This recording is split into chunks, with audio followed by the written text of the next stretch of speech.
Continuando o nosso estudo de O Livro dos Espíritos, de algumas questões como foram estudadas pelo Chico Xavier lá na década de 1950, e ao final de cada estudo desse, Emmanuel trazia uma mensagem que constituiu depois o livro Religião dos Espíritos. Estamos na terceira parte do Livro dos Espíritos, que trata das leis morais. Estamos agora vendo duas questões a respeito da lei de justiça, de amor e de caridade. A primeira questão estudada aqui é a 887. Kardec assim pergunta aos espíritos superiores. Disse Jesus também, e cita, Kardec cita Jesus, amai vossos inimigos. Ora, diz Kardec, o amor por nossos inimigos não é contrário às nossas tendências naturais e a inimizade não provém da ausência de simpatia entre os espíritos? A resposta é a seguinte: sem dúvida, não se pode ter pelos inimigos um amor terno e apaixonado. Não foi isso que ele quis dizer. Amar os inimigos é perdoar-lhes, é restituir-lhes bem por mal. Por esse meio, nos tornamos superiores a eles e, pela vingança, colocamos-nos abaixo deles. Vejo que amar os inimigos tem um significado muito profundo, e essa recomendação do Mestre Jesus está no Sermão da Montanha, é de que nós não nos tornemos inimigos daqueles que não gostam de nós, daqueles que ainda não têm nenhuma simpatia para conosco.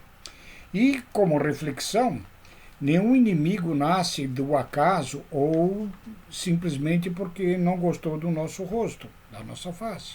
É porque alguma coisa também nós fizemos para que desagradasse ou magoássemos ou prejudicássemos algum dos nossos semelhantes. Então, amar os inimigos é, em primeiro lugar, nós não sermos mais inimigos dele. E depois, não termos o sentido da vingança, de retribuir o mal com o mal. E como diz a espiritualidade superior, é retribuir o mal com o bem, com o desejo do bem. Orar pelos inimigos, como nos aconselha o nosso Mestre Jesus. Assim, nós não sendo inimigos deles, nós estamos já nos principiando na prática do amor fraternal, a que todos nós seremos conduzidos pelos processos da evolução.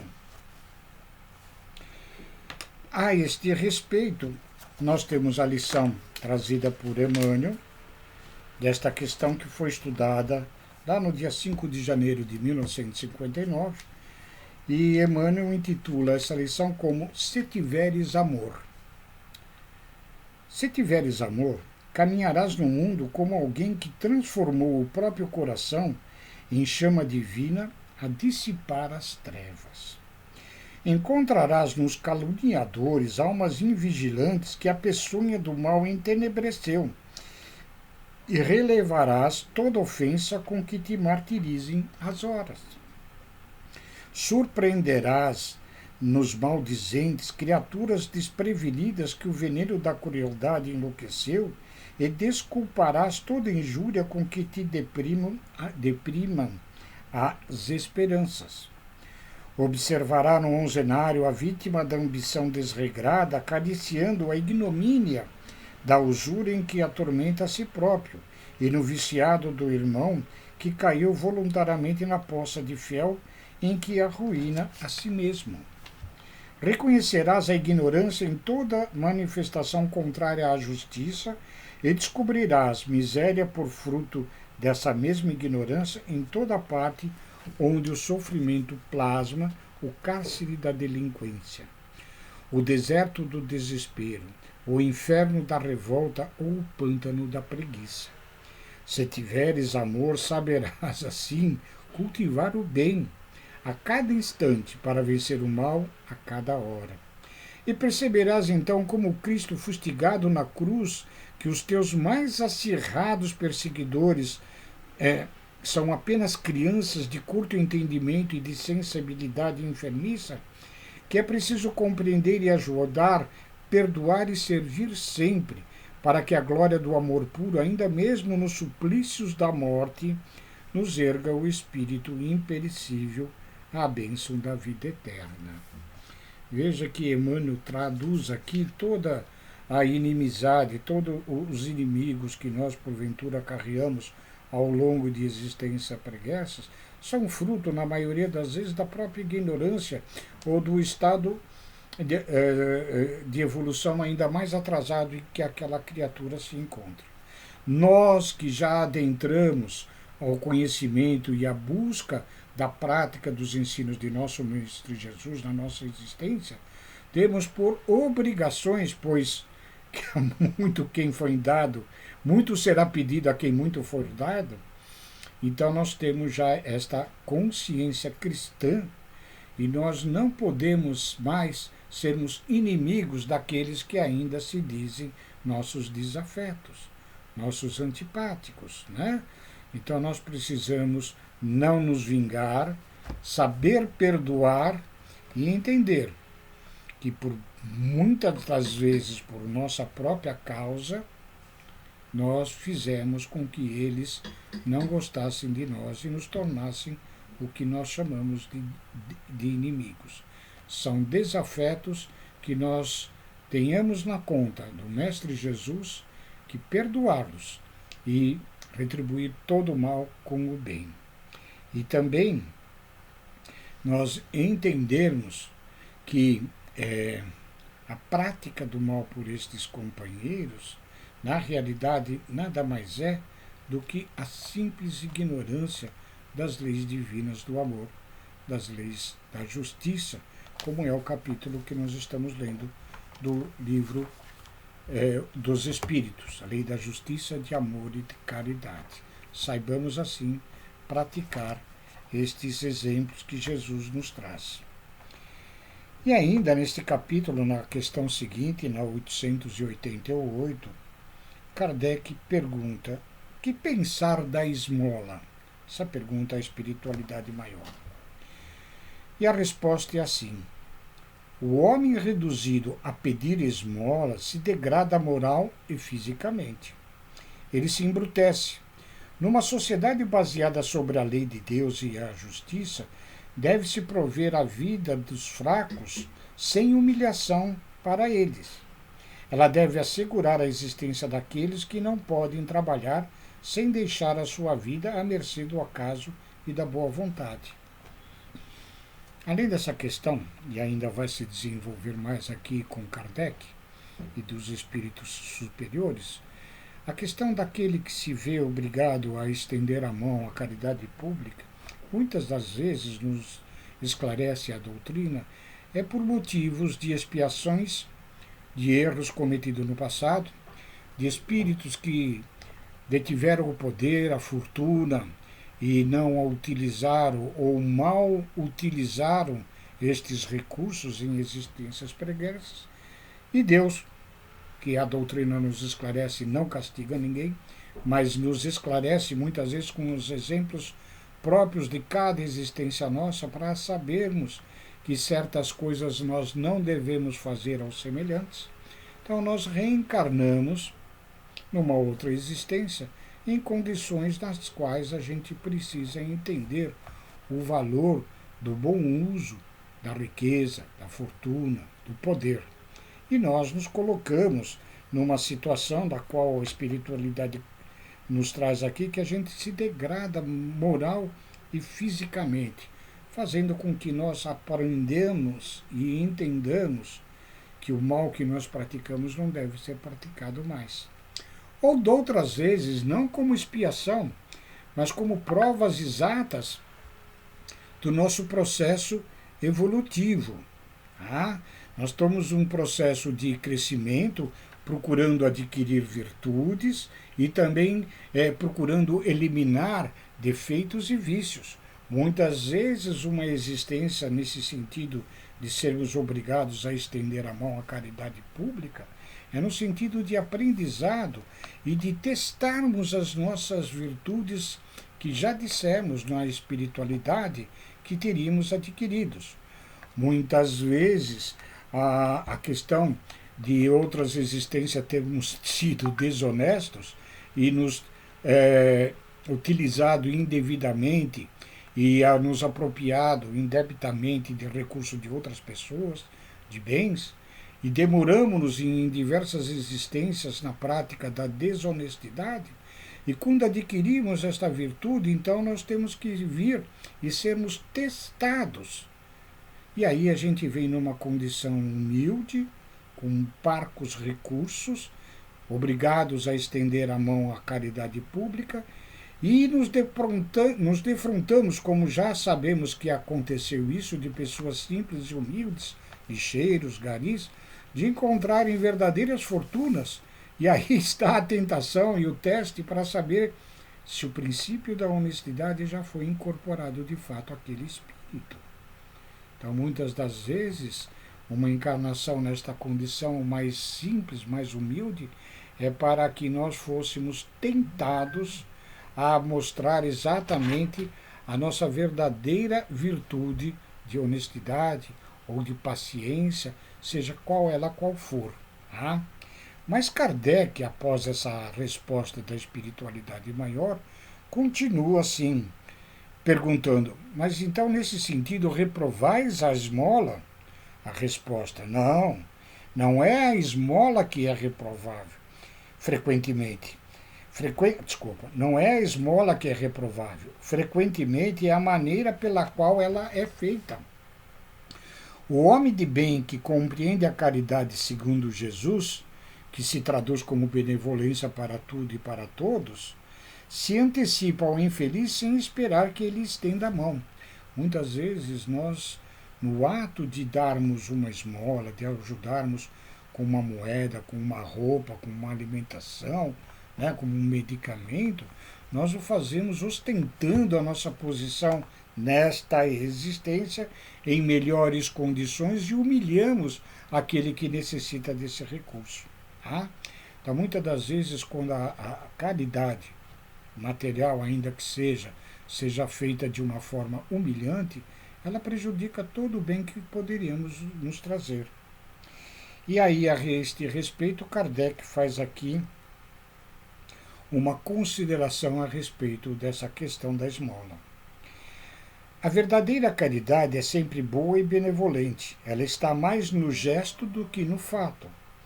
Um serviço feito com delicadeza duplica de valor, e se é feito com ostentação, a necessidade pode fazê-lo aceitar, mas o coração não é tocado por ele. Aquele que se encontra humilhado na prática da caridade por outrem, em vez de rogar preces por nós, é capaz de ficar mais antipático conosco ou até com uma certa inimizade. Lembrai-vos também de que a ostentação aos olhos de Deus tira o mérito do valor. Disse Jesus que a vossa mão esquerda ignore o que dá a vossa mão direita. Ele nos ensina com isso a não desilustrar a caridade pelo nosso orgulho. É preciso distinguir a esmola propriamente dita da beneficência. O mais necessitado não é sempre aquele que pede. O receio de uma humilhação retém do verdadeiro pobre e frequentemente ele sofre sem se lamuriar, sem se lamentar. É a este homem verdadeiramente humano que sabe ir procurar sem ostentações. Amai-vos uns aos outros é toda a lei divina pela qual Deus vos governa os mundos. O amor é a lei de atração para os seres vivos e organizados. A atração é a lei do amor para a matéria orgânica. E complementando essa questão, São Vicente de Paulo nos deixa uma pequenina mensagem. Não olvideis jamais que o espírito, qualquer que seja seu grau de adiantamento, sua situação como reencarnação ou na erraticidade, está sempre colocado entre um superior que o guia e o aperfeiçoa e a um inferior diante do qual tem os mesmos deveres a cumprir. Portanto, sede carinhosos. Esse ser que está sempre colocado entre estas situações. Não somente desta caridade que vos leva a tirar da vossa bolsa o óbolo que dais friamente àquele que ousa vos pedir, mas ide ao encontro das misérias ocultas, sede indulgentes para com os defeitos dos vossos semelhantes. Em lugar de menosprezar a ignorância e o vício, instrua-os, moraliza-os, sede dóceis e benevolentes para com todos os que vos são inferiores, assim como em relação aos seres mais íntimos da criação, e tereis obedecido às leis de Deus. E complementando mais uma vez essa questão, que aqui tratando-se de uma prática da caridade material e que deve ser transformada, além da material, numa caridade moral, no sentido de não humilharmos quem quer que seja. Então, vem Emmanuel a respeito dessa questão 888, que foi estudada no dia 23 de fevereiro de 1959 e que Emmanuel intitula a lição como Desistir. E ele continua: Desiste, pobre, entretanto, milionários de todas as procedências dar-te-iam larga fortuna por ínfima parcela do teu tesouro de tua fé. Olha o tesouro que a gente possa possuir. Dizes-te desorientado, contudo, legiões de companheiros, cujo passo a seguir a física entenebrece, comprar-te-iam por alta recompensa leve migalha de visão que te favorece para contemplar em pequena faixa da natureza. Dizes-te impedido de praticar o bem, todavia multidões de pessoas algemadas aos catres da enfermidade oferecer-te-iam bolsas repletas por insignificante recurso da locomoção com que te deslocas de maneira a se exercitarem no auxílio dos outros. Dizes-te desanimado e sem te recordares, porém, de que vazias fileiras de mutilados estariam dispostos a adquirir com a mais elevada cota de ouro a riqueza dos teus pés e as bênçãos dos teus braços. Dizes-te em provação, mas ouvidas que na triste enxovia dos manicômios, inúmeros sofredores cederiam quanto possuem para que lhes desse um pouco do equilíbrio e da lucidez mental. Dizes-te impossibilitado de ajudar com a luz da palavra. No entanto, mudos, incontáveis, fariam sacrifícios ingentes para deter algum recurso do verbo claro que te vibra na boca. Dizes-te desamparado, entretanto, milhões de criaturas dariam tudo o que lhes define a posse na vida para usar um corpo harmônico qual o teu, a fim de socorrerem os filhos da expiação e do sofrimento. Por quem és, não lavres certidão de incapacidade contra ti próprio. Lembra-te que um sorriso de confiança, uma prece de ternura, uma frase de bom ânimo, um gesto de solidariedade e um minuto de paz não tem preço na terra. Antes de censurar o irmão que traz consigo a prova esfogueante das grandes propriedades, sai de ti mesmo e auxilia o próximo que muitas vezes espera simplesmente uma palavra de entendimento e de reconforto para transferir-se da treva para a luz. E então perceberás que a beneficência é o cofre que devolve patrimônios temporariamente guardados à distância das necessidades alheias, e que a capacidade lídima e pura é amor sempre vivo, a fluir incessante do amor de Deus.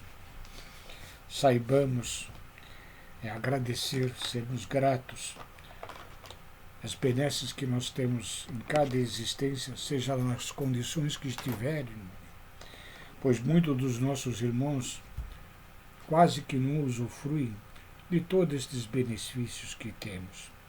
Sejamos gratos, reconhecidos e amparando a todos os semelhantes, no entendimento e de conformidade com o que cada um de nós podemos fazer.